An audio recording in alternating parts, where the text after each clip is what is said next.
Boa noite, gente. Rapaz, tudo bem com vocês? Tem que falar devagar para parecer que é espiritual. Tô brincando, não consigo ser assim. Então, para mim é um prazer muito grande, pastor José Carlos, Thalita, os outros pastores que não estão aqui. Sempre muito bom, sempre muito gostoso poder estar nessa casa. Aqui eu me sinto em casa. Também tem gente que está assistindo lá, pela live lá que está acontecendo ali. Então, seja bem-vindo. Você não está aqui de corpo, mas está em espírito. Então, que você possa receber da parte de Deus aí tudo que Deus está liberando aqui hoje. Só que quem está aqui vai ser melhor, aleluia. Domingo que vem você sai desse televisor aí, desse celular, desse computador e vem para o culto, em nome de Jesus. Eu tenho uma palavra de Deus para a sua vida. E eu espero que você esteja com seu coração aberto, sabe? Essa conferência, ela tem algo muito específico da parte de Deus para as nossas vidas. Primeiro, porque o tema que foi colocado é um tema que eu amo falar, até o tema do meu livro, que eu não consegui trazer nenhum hoje, mas eu não consegui por causa da correria e não deu. E assim, foi muito rápido, foi muito corrido para eu conseguir sair de Niterói hoje. Amanhã de manhã cedo eu já tenho que voltar, eu tenho reunião antes de meio-dia lá na igreja. Foi algo para eu estar aqui hoje. Foi muito amor por vocês, amor ao pastor José Carlos, amor a essa igreja, né? E também a minha família, que eu aproveitei para ver a Manu, para ver a Raíssa de novo, que já tem uma semana que eu estou longe, eu não aguento, né, gente? Então, falar sobre algo que traz a ideia de justiça para mim é sempre maravilhoso, porque talvez um dos temas que mais precisam ser falados na igreja seja esse tema, justiça de Deus. Talvez as igrejas de hoje, ou nós como igreja, não vamos falar das igrejas, vamos falar de nós. Nós como igreja não avançamos em Deus muitas vezes, porque não entendemos e não compreendemos a essência do que significa ser justiça de Deus. Os conceitos antigos, os conceitos de igrejas em relação à justiça é sempre de um Deus juiz, um Deus que está sentado no trono, um Deus que está com um cajado na mão e Ele está pronto para te julgar diante dos seus acertos, diante dos seus erros. Mas quando falamos de justiça de Deus, nós não estamos falando especificamente daquilo que Deus exerce, mas nós estamos falando de alguém que Deus tornou, porque ser justiça é algo que Deus te fez e não que Ele é em si, porque tudo aquilo que você é naturalmente é um reflexo daquilo que Deus é. E Deus apenas não é justo, a Bíblia fala que Ele é o justificador daquele que ama Ele. Então, Deus ele não é justo apenas, mas Ele também te tornou justiça. E a essência de justiça é extraordinária. Eu não vou pregar, eu não vou ensinar sobre justiça, vocês terão essa aula aqui. Mas graças à justiça de Deus eu vou poder pregar o que eu vou pregar hoje. Graças à justiça de Deus eu vou poder pregar com muito o que eu vou pregar hoje. Porque se não fosse pela justiça, nenhum de nós estaríamos aqui hoje. Uma das melhores definições de justiça é W. Kenyon deu, quando ele disse que ser justiça é a habilidade de permanecer na presença de Deus, sem sentimento de culpa, medo ou inferioridade, agindo como se o pecado nunca tivesse existido nas nossas vidas. Então, com base em tudo isso, eu quero ler alguns textos da Bíblia com você. Eu quero ser muito prático na minha pregação hoje. Não quero dar muitas voltas, por isso eu vou diminuir de 3 horas para 2 horas o tempo da pregação. 2 Coríntios.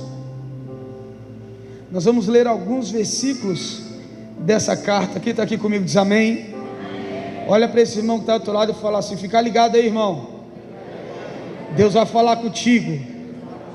Não, fala mais forte. Fica ligado aí, irmão, que Deus vai falar contigo. Olha para o irmão que está do outro lado aí, para ele não ficar triste, e fala assim: Deus vai falar contigo também, irmão. Aleluia. Vamos ler alguns versículos. O primeiro versículo que nós vamos ler está em 2 Coríntios, no capítulo 2. Vamos ler os versículos 14 e 15. Esse versículo diz o seguinte: Mas graças a Deus, fala assim comigo, graças a Deus. Não, fala mais forte, graças a Deus. Mas graças a Deus, que sempre, fala assim comigo, sempre. Mais forte, sempre. Graças a Deus que sempre nos conduz vitoriosamente em Cristo. E por nosso intermédio, exala em todo lugar a fragrância do seu conhecimento.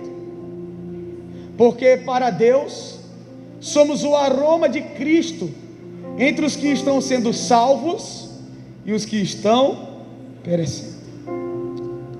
Vai mais um pouco para frente, capítulo 3, versículos 4 e 5. A Bíblia vai falar assim: tal é a confiança que temos diante de Deus por meio de Cristo. Não que possamos reivindicar qualquer coisa com base em nossos próprios méritos, mas a nossa capacidade vem de Deus. Fala assim: a minha capacidade vem de Deus. Vai para mais um capítulo. Não, vamos para o 6. Lê o 6. E Ele nos capacitou para sermos ministros de uma nova aliança, não da letra, mas do Espírito, pois a letra mata e o Espírito vivifica. Capítulo 4, versículo 7. Mas temos esse tesouro em vasos de barro, para mostrar que este poder, que a tudo excede, provém de Deus e não de nós. 2 Coríntios capítulo 5, versículo 16. De modo que de agora em diante a ninguém mais consideramos do ponto de vista humano, ainda que antes tenhamos considerado a Cristo dessa forma, agora já não consideramos assim. Versículo 17.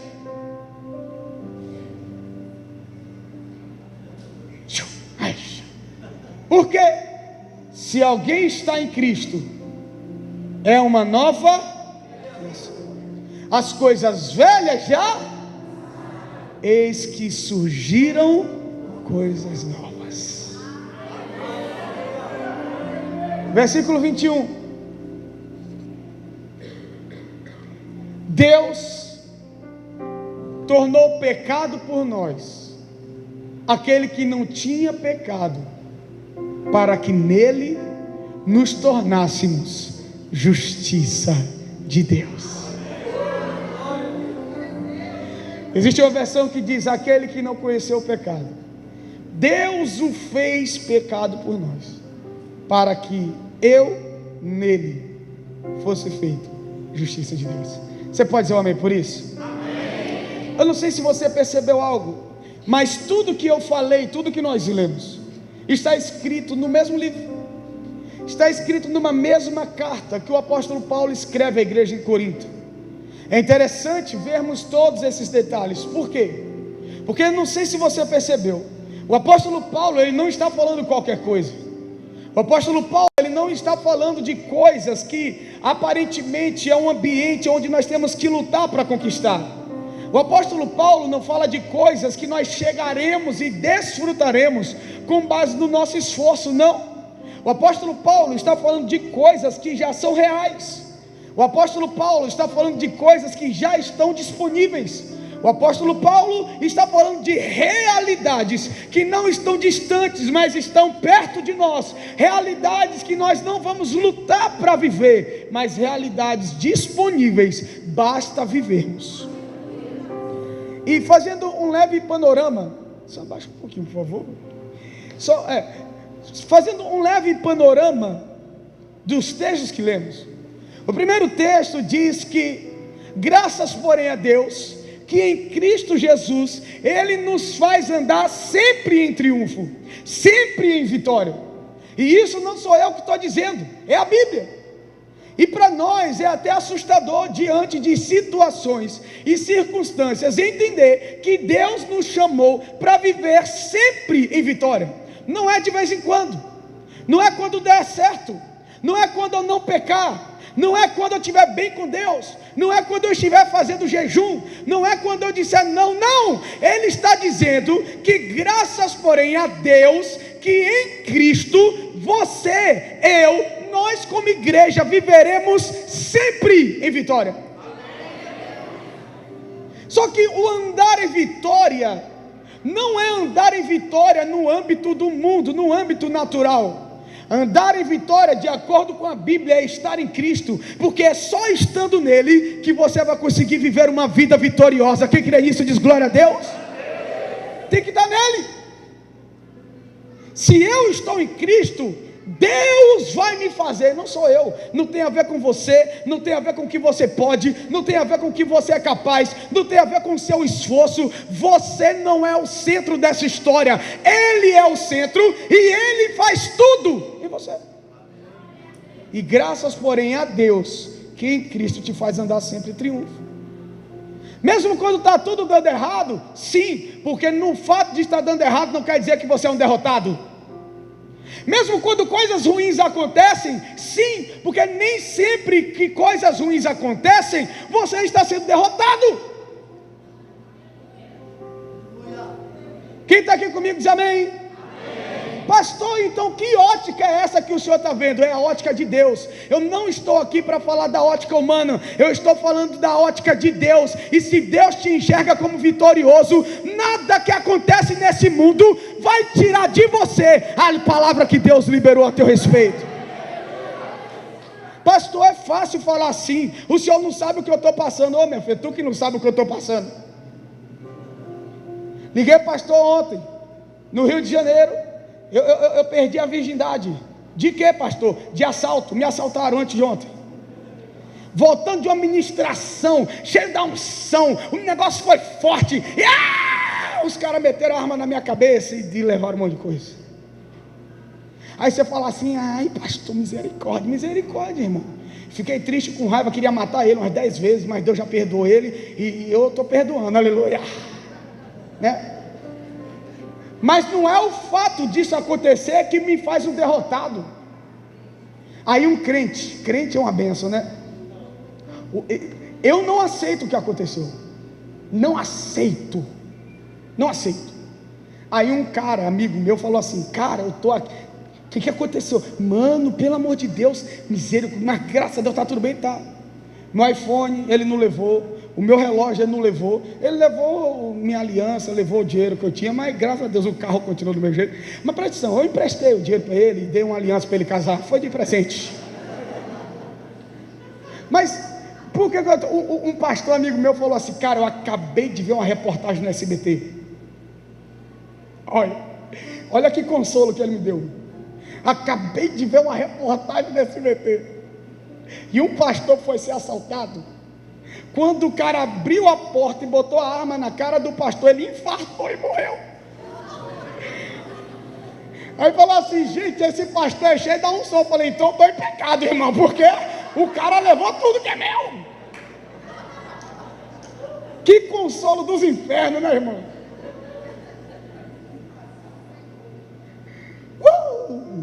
Mas, irmão, eu vou te falar uma coisa: nada do que possa acontecer com você pode arrancar a palavra que Deus liberou a teu respeito. Esse momento que você está vivendo não determina derrota sobre a sua vida. Jó não foi o homem derrotado. Jó foi o homem vitorioso. Por quê? É como termina que se conta.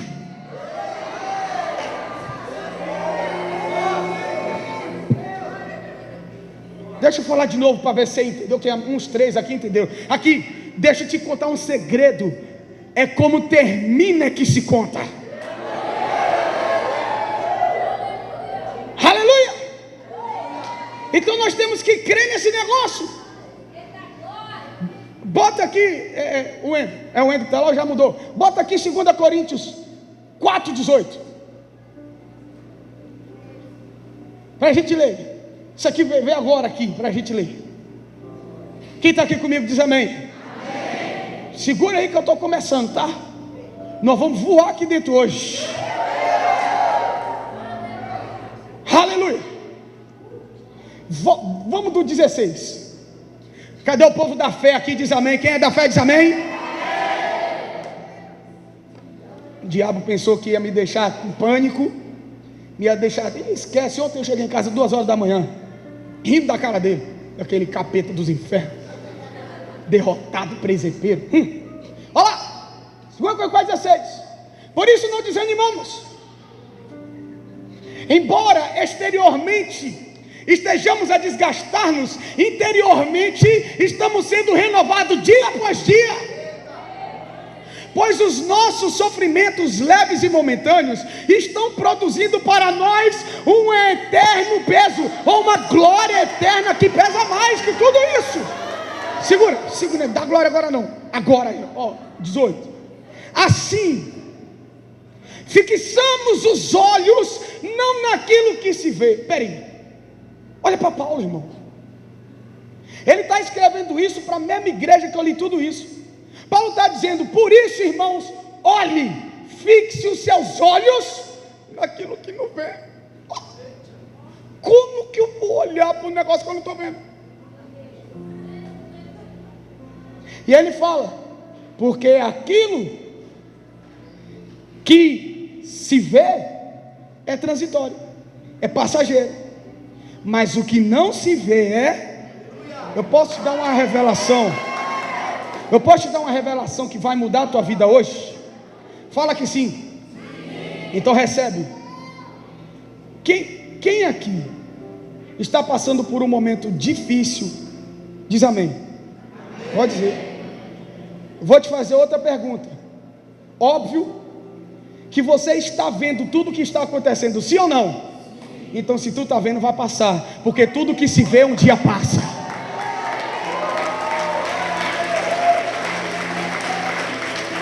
Se você está vendo, passa. Essa dificuldade vai passar, essa circunstância vai passar. Tudo que você está vivendo, que está difícil, o teu choro vai passar, o teu sofrimento vai passar, porque isso é transitório. Mas nós não vivemos por aquilo que vemos, nós vivemos por aquilo que cremos. E nós cremos para ver aquilo que não existe. Nós cremos para trazer à existência realidades que ainda não vimos. E é nisso que focamos, naquilo que não se vê, porque o que não se vê é eterno. Quando eu voltar aqui, eu vou pregar um negócio que eu estava preparando esses dias. A Bíblia fala em Apocalipse 19, que quando Jesus voltar, aleluia, Ele vai estabelecer o seu reino, mas é um reino físico. É um reino físico onde nós como igreja governaremos com Ele. Ele estará sentado no trono e nós estaremos governando com Ele fisicamente. A questão é que nós como igreja olhamos para o futuro e anulamos o presente, porque não dá para você estar lá sem viver o agora. O que isso quer dizer, pastor? É simples. Você nunca vai desfrutar de um reino futuro, visível e natural, enquanto no presente você não viver as realidades de um reino invisível, mas real. Eu não vejo, mas ele existe. E pela fé eu posso desfrutar, porque graças porém a Deus que em Cristo Jesus me fez andar em triunfo. Quem está aqui comigo diz amém.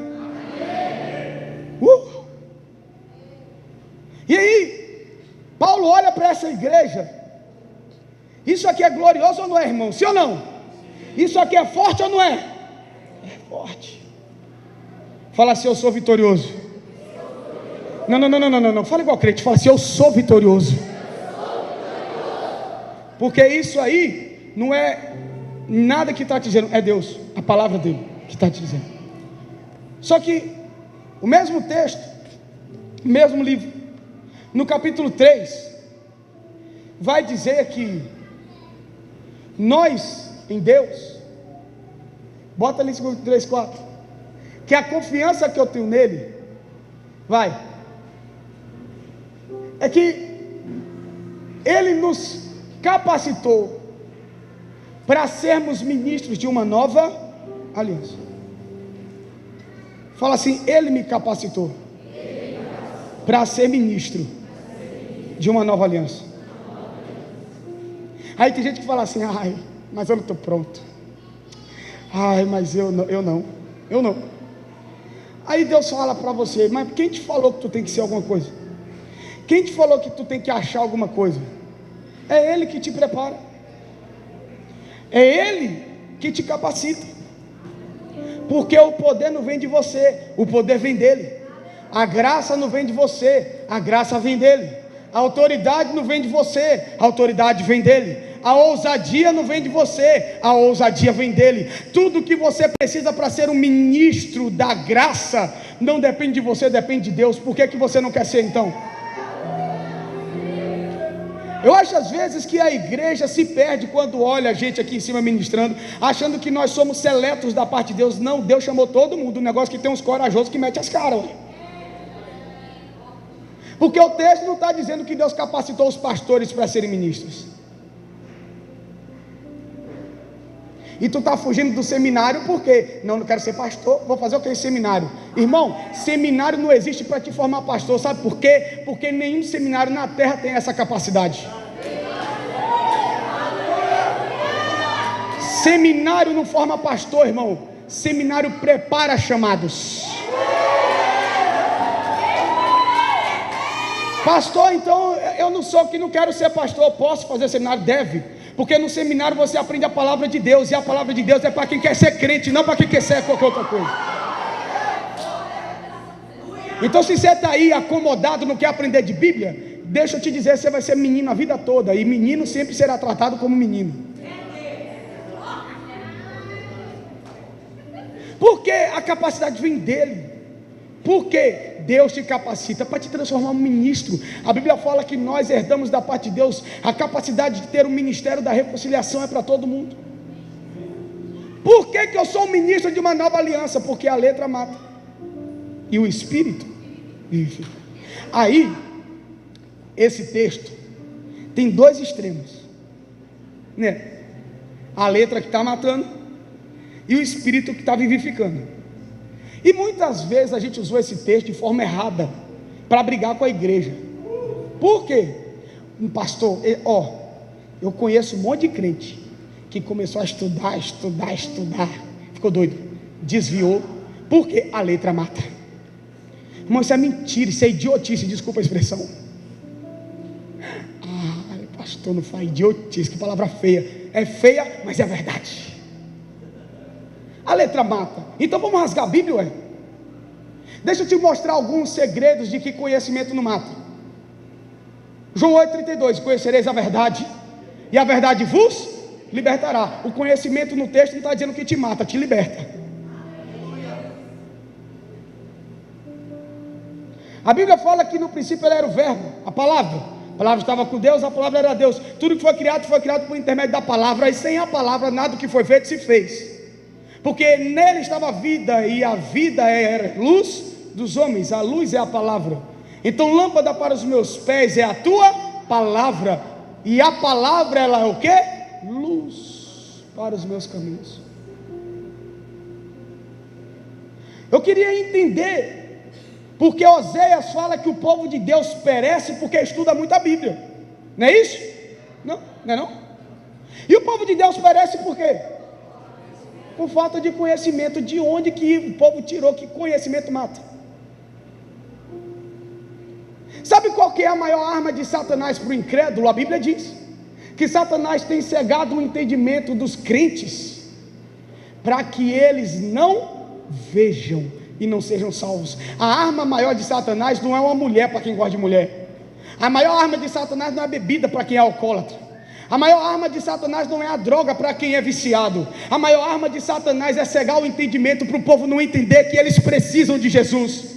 Agora, onde que conhecer a palavra mata? Isso é mentira. A letra no texto fala sobre a lei mata.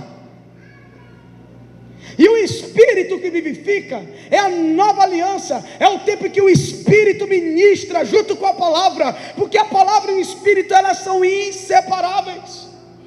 O que Paulo está dizendo é: não adianta viver a vida na lei, a lei mata, mas nós temos que viver na graça, na nova aliança, no ambiente onde o Espírito determina as coisas. E tudo isso é real. Fala assim: quem me capacita é Deus para ser ministro. E sabe o que é mais forte? Que Paulo disse no outro versículo, que ele, Deus, decidiu depositar tudo isso, toda a glória, toda a autoridade, toda a unção em vasos de barro. O que é vaso de barro? É um vaso frágil, que se cair quebra, que facilmente pode ser quebrado. Mas Deus olhou para esses vasos e falou assim: eu sei que são vasos frágeis, mas eu quero depositar neles um tesouro que só existe no céu. Isso mostra que não tem a ver com a nossa capacidade, isso mostra que tem a ver com Ele. Tem tudo a ver com Ele, tem nada a ver com a gente. Fala assim com Ele, comigo: tem tudo a ver com Ele. Não, fala mais forte: tem tudo a ver com Ele. Só que isso aqui está na Bíblia. Aí estava dizendo: vitorioso, cheios da capacidade de Deus, ministros de uma nova aliança, que contém um tesouro dentro deles. Por quê? É uma nova criação, nasceu de novo. O que passou, passou. O passado já não determina mais nada para a tua vida, porque o teu passado foi perdoado. O que você fez no passado hoje não pode mais trazer realidade nenhuma para a sua vida, porque Ele já te perdoou. E a Bíblia fala que uma vez que você foi perdoado, o teu passado foi lançado no mar do esquecimento. E a Bíblia diz que uma vez que você foi perdoado, Deus, Ele não se lembra mais dos teus pecados. Quando você é perdoado, não tem mais ninguém para te acusar, porque Cristo te justifica. Quando você é perdoado, não tem ninguém que possa te condenar, porque Jesus morreu por você. Isso quer dizer que, se você é uma nova criação, o que passou, existe algo novo para a sua vida hoje. É a Bíblia que está dizendo. Por quê? Aquele que não conheceu o pecado, Deus o fez pecado por nós, para que nele fôssemos feitos justos. Jesus, Ele assumiu toda a nossa condenação, para que nós fôssemos tudo aquilo que nós somos hoje. Mais uma vez, deixa eu te dizer isso, não tem nada a ver com você, tem tudo a ver com Ele. Porque quando você olha para você só vê miséria, desgraça, você não tem nada que preste, tu é uma miséria. Não volto mais nessa igreja não, hein? O pastor me chamou de miserável, e não é só tu não, somos nós tudo. Meu irmão, se dependesse de mim para Deus me usar, eu estava lascado. O povo fala assim: caraca, o pastor Janderson é muito crente. Coitado, irmão, convive comigo uma semana que tu desvia, porque tu vai descobrir que eu sou homem, humano. E humano está longe de ser perfeito. Um dia chegaremos lá, mas ainda não somos. E eu? Então, vocês estão tudo na minha frente, aleluia. Porque é isso que nós temos que entender. Antigamente, Jesus diz que o reino de Deus era tomado pela força. Aqueles que se esforçavam se apoderavam dele. Hoje é pela fé, porque por mais que você se esforce, você nunca conseguiria chegar aonde Deus te colocou. Quem está aqui comigo diz amém. Quem está entendendo o que eu estou pregando diz amém. Então Deus quis olhar por um pecador miserável, desgraçado como você, como eu, e falar assim: eu quero te justificar.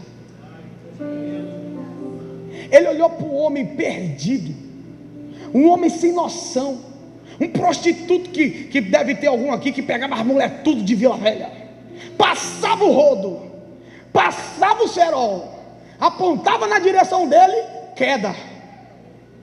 Aí Deus fala assim: eu quero esse traste, eu quero esse trem ruim. Mas Deus, logo Ele, não pode ser aquele que tem, não, eu gosto dos que não prestam, eu gosto dos que não são. Por quê? Porque são esses que confundem aqueles que são alguma coisa. Aí a gente não entende porque que uma vez um cara falou assim: eu não entendo vocês crentes não, a igreja de vocês é formada de ex-drogado, ex-viciado, ex não sei o que. Eu falei: pelo menos é ex, e as de vocês que tudo continua do mesmo jeito?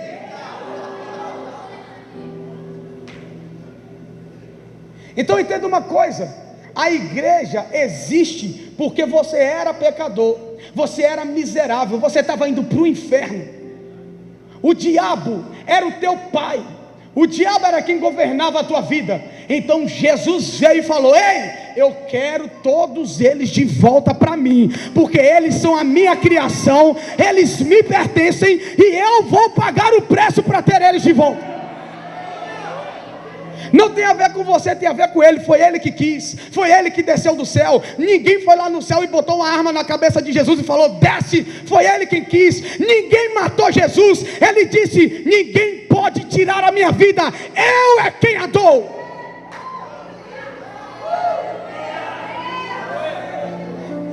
Tudo partiu dele, tudo veio dele.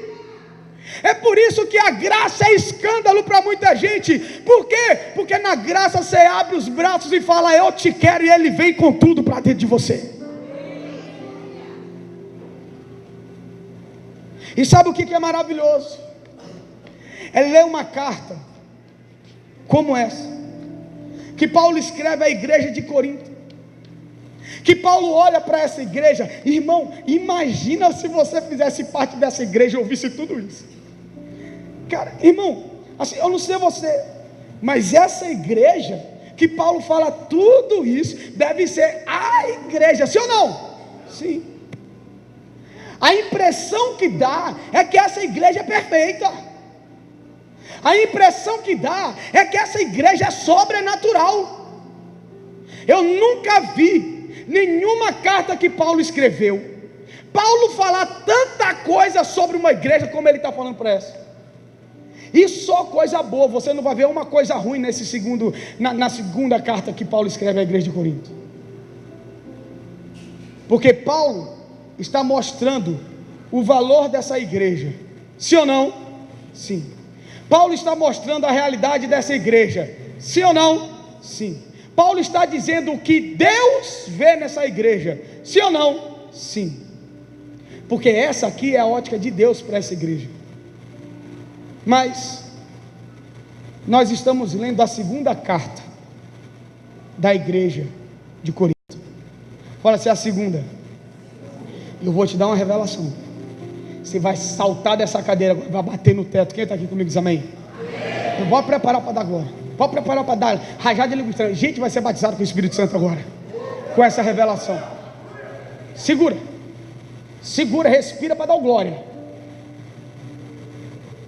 Paulo escreveu a segunda carta para a igreja de Corinto, porque antes ele escreveu a primeira.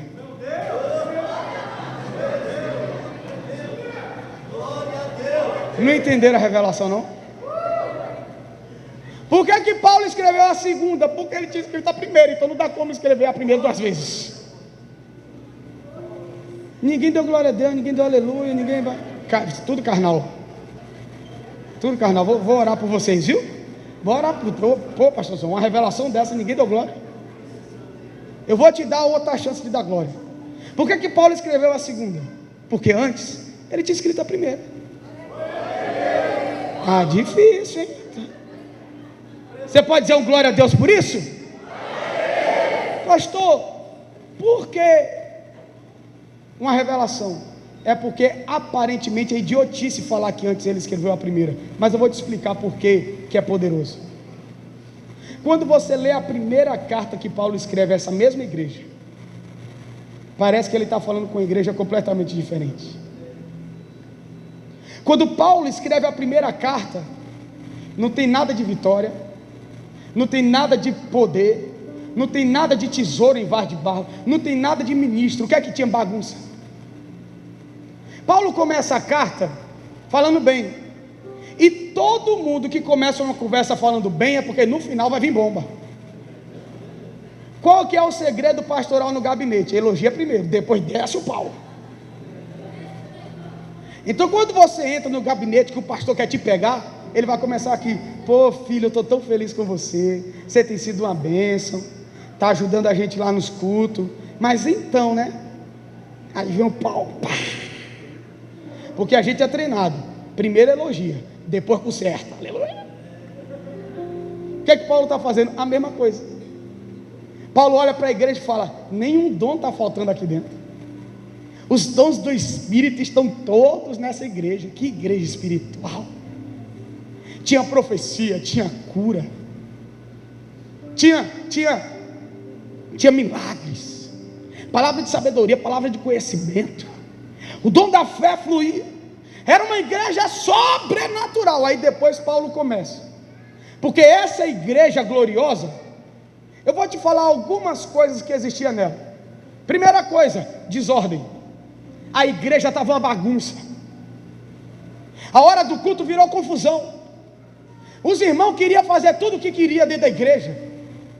Era uma bagunça, uma desordem. Ninguém respeitava ninguém. Aquela igreja estava totalmente desordenada. Sabe o que era que tinha nessa igreja? Pastor, isso está na Bíblia, tá? Lê depois 1 Coríntios que eu vou te mostrar, que você vai ver tudo que eu estou te falando. Mas pastor, nem parece a mesma igreja. Mas pior que é a mesma.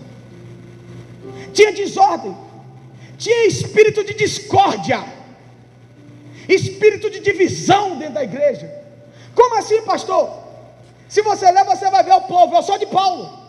O outro dizia: eu sou de Apolo. O outro falava assim: eu sou de Pedro. E aí vinha Paulo: ei, ninguém aqui é de ninguém, nós somos de Cristo, porque eu planto, Apolo rega, mas quem dá o crescimento é Ele. Mas a igreja era assim: ó, eu gosto da Thalita, eu não gosto não dos dois, eu gosto do Zé Carlos. Aí está repreendido em nome de Jesus. Eu gosto do pastor Fábio.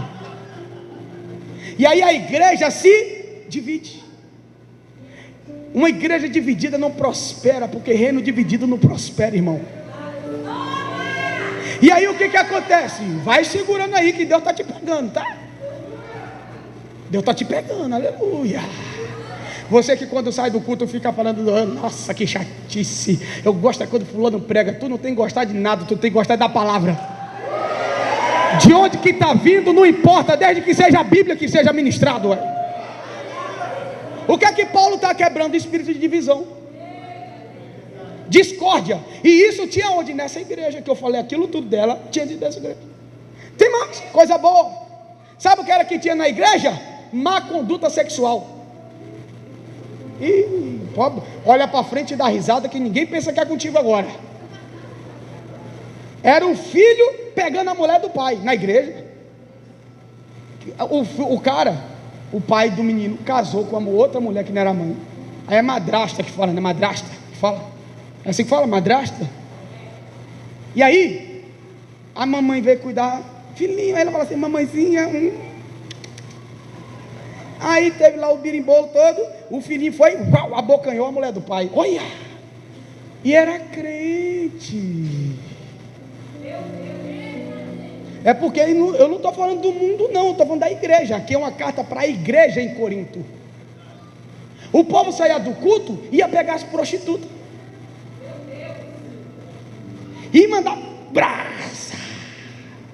No culto profetizava, na rua caía na prostituição, adorando a deusa Afrodite, se eu não me engano, da igreja de Corinto, ou era Diana, não sei, uma das duas. E aí você fala assim: mas gente, isso era dentro da igreja. Só que isso acontecia naquela época. Hoje não acontece isso não. Os irmãos aqui são tudo santo, limpo. Ninguém aqui só faz sexo depois do casamento. Aqui não tem essa má conduta sexual não. Deus vai te pegar, tá? Fica presepando antes de Deus. Não estou falando que Deus vai te pegar, que Deus vai te matar não. Isso aí Deus não mata, Deus é bom. O negócio é que tu vai deixar. E depois vai dar lugar para Satanás com esse povo, essas vagabundas aí no meio da rua. Porque é vagabunda mesmo, não é outra conversa não. Não é santa não, irmão. Desculpa a expressão, mas eu falo, vou falar mesmo, aleluia. Quem está aqui comigo diz amém. A igreja precisa estar atenta para que a igreja não seja uma igreja desordenada. Agora, pastor, o senhor está falando da mesma igreja? Estou. A mesma igreja que eu falei, aquilo tudo glorioso, é essa igreja que está tudo errado. Sabe o que era que tinha mais? Comida sacrificada a ídolos dentro da igreja. Confusão na hora do culto. Na hora da ceia era tumulto. Todo mundo queria ceiar, todo mundo queria comer. E a unidade, que é a essência da ceia, acabou. Sabe o que era que tinha nessa igreja? o povo ficava querendo usar o dom que Deus deu a favor dele mesmo. Deus me deu o dom, eu sou alguma coisa. E tudo que faz com o dom era para o alto benefício. Aí vem Paulo: o que adianta falar em língua se não ama? O que adianta profetizar se não ama? O que adianta gritar se não ama? Irmão, a língua estranha sem amor é barulho. Profecia sem amor não tem valor nenhuma. Essa é a igreja de Corinto que Paulo fala tudo aqui. Até que Jesus ressuscitou, o povo estava querendo deixar de acreditar. Por que eu estou te falando isso? Porque não parece a mesma igreja, mas é. Parece que são duas igrejas distintas, mas não, é a mesma igreja. E aonde que o Senhor quer chegar com a sua pregação, pastor? Simples. Quando Paulo escreve a primeira carta, é como se Paulo estivesse arrancando o telhado da igreja e olhando de fora e vendo tudo que estava errado. E o que é que Paulo faz na primeira carta? Repreende, exorta. Só que na segunda carta nós vemos uma igreja completamente diferente. Por quê? Porque por mais que essa igreja fosse completamente desordenada, quando veio a correção, eles se posicionaram.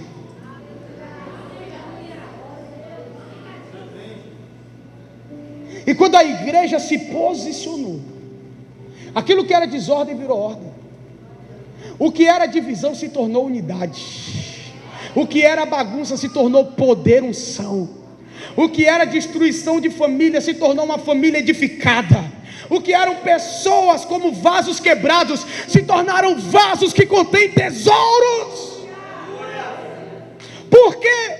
Porque o fato de você estar errando hoje não faz com que Deus te abandone. O fato de você viver de uma forma desordenada hoje não faz com que Deus esqueça de você, não. Deus, Ele não te abandona. Deus, Ele não te odeia. Deus, Ele não quer te matar, não. O que Deus espera de você é que você se posicione para que Ele se volte novamente à sua direção.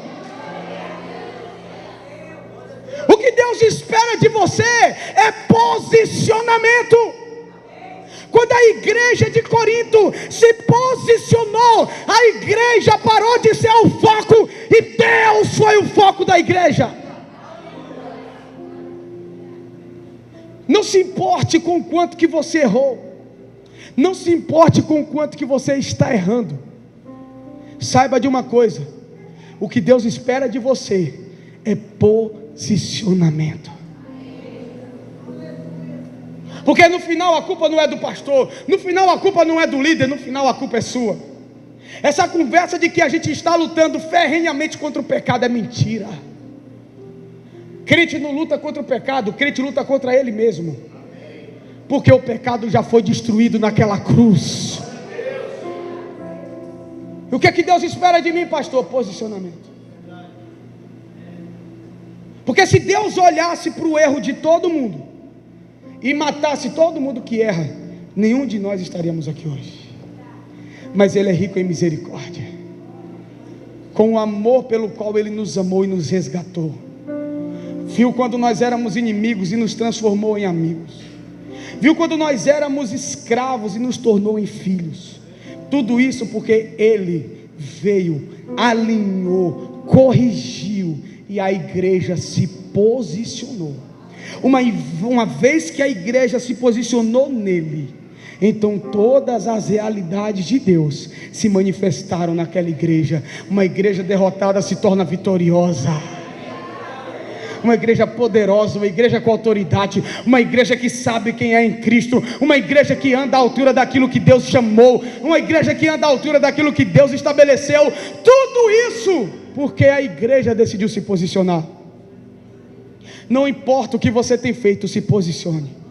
O chamado de Deus é: se posicione que eu te justifico, se posicione que eu mudo a tua história, se posicione que eu arranco o poder do pecado da tua vida, se posiciona, porque o teu passado vai ficar lá atrás e eu vou fazer tudo novo.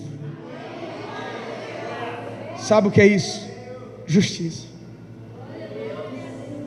Deixa eu te explicar uma coisa. Hoje, nós tivemos um belo exemplo de posicionamento. Quando eu vim para o Rio de Janeiro, do Rio de Janeiro para cá hoje, às 17 horas, começou o show de posicionamento, que é o time do Flamengo jogando. Que time que está jogando? Irmão, o time está demais. Não murmura não, fica ligado aqui que Deus está falando, hein? Murmura não? Olha aqui para mim. Cadê o som? Não pare não, profeta, vem comigo. Tu não é flamenguista não? Então para, se não for flamenguista, para. Brincadeira, vem. Senão vai atrapalhar o som, vai quebrar. Se for vascaíno, então desce do púlpito, se for vascaíno.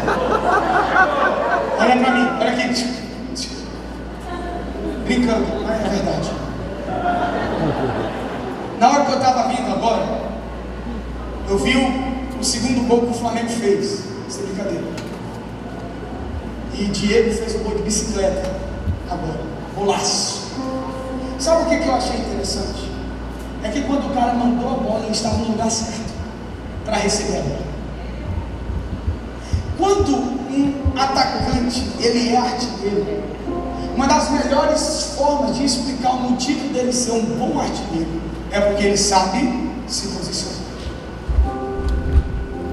Um time de futebol, ele não tem só o ataque. É um no gol e 10 na linha. E sabe como que é legal explicar o futebol para eu te falar do que eu vou falar aqui? É porque eu amo futebol, mas eu amo ver jogo pela beleza que há na estrutura toda. A mulher não entende isso, mas eu acho lindo. Não os homens, mas o jogo, tá? Depois ninguém vai dizer coisa errada. Você vê que tem 10 pessoas de cada lado, e geralmente quem ganha é o time que sabe se posicionar melhor no campo. Tem time que às vezes é pior do que o outro, mas porque se posicionou certo no jogo. E aí você vai ver 4 jogadores atrás, 4 na linha de meio, ou 2 na frente, ou 4, 1, 3, 1. E você vai perceber que se o goleiro sair da sua posição e ele quiser jogar como um atacante, o time vai perder. Porque não adianta jogar fora da posição, vai dar ruim. Se você pegar o seu time, pegar o zagueiro, botar no ataque, pegar o atacante e botar na zaga, seu time vai perder porque o atacante não sabe defender e o zagueiro não sabe atacar. Então, por que zagueiro joga na zaga? Porque é a posição dele. E toda vez que alguém que tem uma posição decide jogar na posição do outro, ele não se auto-prejudica, ele sempre prejudica o time. Por que eu estou te falando isso? Porque nós somos um corpo, e no corpo cada um tem a sua posição. O problema é quando pessoas querem viver no corpo aquilo que Deus nos chamou para viver. Eu não sou pastor, mas gosto, então quero ser pastor. Não tem chamado, não tem graça, não tem unção, mas quer ser uma coisa porque acha que é legal ser. Deus não te chamou para ser o que você acha legal. Deus te chamou para você ser aquilo que Ele te chamou para ser. O que é que Deus exige de você e de mim? Posicionamento. Esteja no lugar certo, fazendo o que Deus te chamou para fazer. Porque uma vez que você se posiciona, aí sim você se torna alguém vitorioso. E essa posição não é um lugar na igreja, essa posição não é um lugar, nem um ambiente. Essa posição é estar em Cristo. Porque graças porém a Deus que em Cristo, nele, eu sou vitorioso. Em Cristo eu sou cheio de poder. Em Cristo eu sou um vaso de barro que contém um tesouro. Em Cristo eu sou uma nova criação. Em Cristo eu sou justiça de Deus. A posição que você precisa estar não é uma posição legal diante de homens. A posição que você precisa estar é nele, em Cristo. E uma vez que você se posicionar nele, a sua vida nunca mais vai ser a mesma. Quantos acreditam nisso? O que eu quero finalizar agora? Quero te dizer só uma coisa. Não importa, sinceramente, não importa o que você tem vivido até agora. Talvez você esteja aqui dentro da igreja, mas não está no Pai. Talvez você esteja dentro da igreja, mas não está em Cristo. Talvez você esteja dentro de um ministério, mas não está nele. Estar em ministério não salva ninguém. Estar dentro da igreja não salva ninguém. O que te salva, o que te transforma, o que muda a tua história é estar em Cristo. E eu posso te dizer uma coisa: Ele te aceita do jeito que você é. Do jeito que você está, Ele te aceita. A questão é que se você estiver nele, é impossível você continuar do mesmo jeito. Dizem assim: venha como está. Só que tem um detalhe: você não vai permanecer do jeito que você está. Por quê? Não tem a ver com você, lindo. Tem tudo a ver com Ele. O que é que você precisa fazer? Se posicionar. O que é que você precisa fazer? Tomar posição. Deus, Ele me trouxe aqui hoje para dizer que a tua vida vai ser transformada. Deus, Ele me trouxe aqui hoje para te dizer que você é amado, e que a justiça de Deus te habilita a ser aceito diante dEle. A justiça de Deus te habilita a ser filho. A justiça de Deus te habilita a ser herdeiro. A justiça de Deus te habilita a ter direitos. Deus te trouxe aqui porque Ele te ama, e Ele quer mudar a tua história. Mesmo com os seus erros, pode ter sido o pior de todos. Um dos maiores homens de Deus foi morto por outro que era um dos maiores homens de Deus. Estevão, apedrejado diante de Paulo. O mesmo Paulo que veio a ser um apóstolo e escreveu 13 cartas no Novo Testamento e se tornou o maior homem de Deus da história, ou um dos maiores. Que isso quer dizer?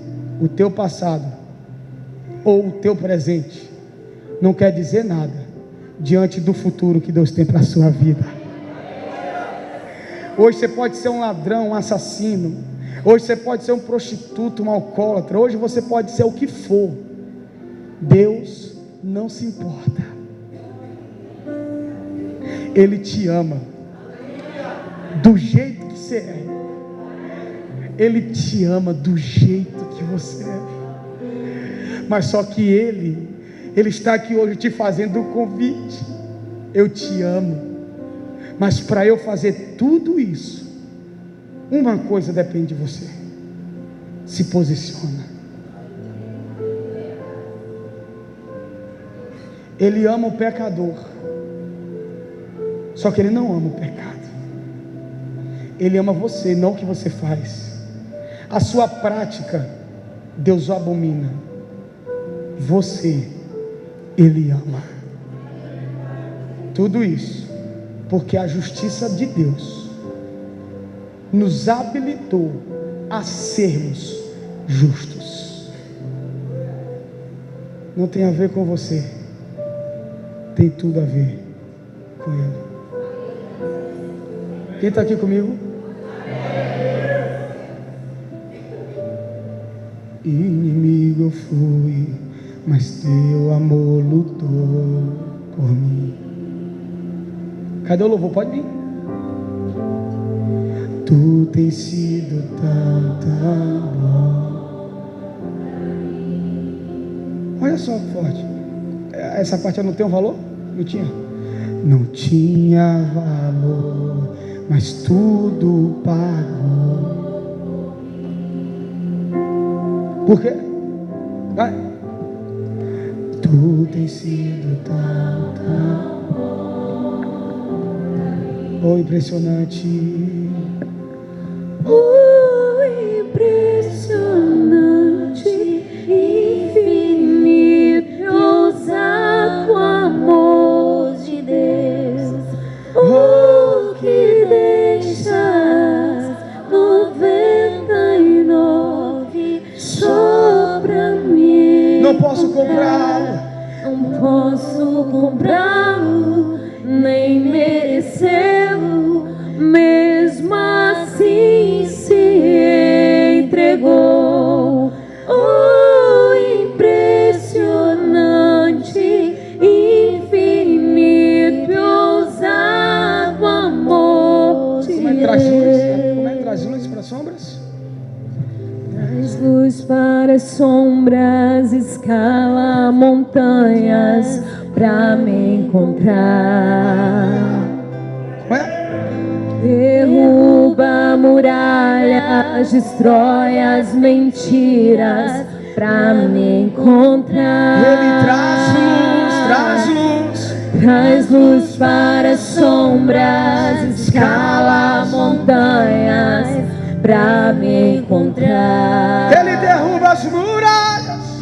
Derruba muralhas, destrói as mentiras E pra me Ele traz luz. encontrar. Ele traz luz. Traz luz para as sombras, escala montanhas Só pra me encontrar. pra me encontrar. Derruba muralhas, destrói as mentiras pra Ele me traz luz. encontrar. Ele traz luz para as sombras. Traz luz para as sombras, escala as montanhas Só pra me pra me encontrar. Hebron 2019, o ano da visão.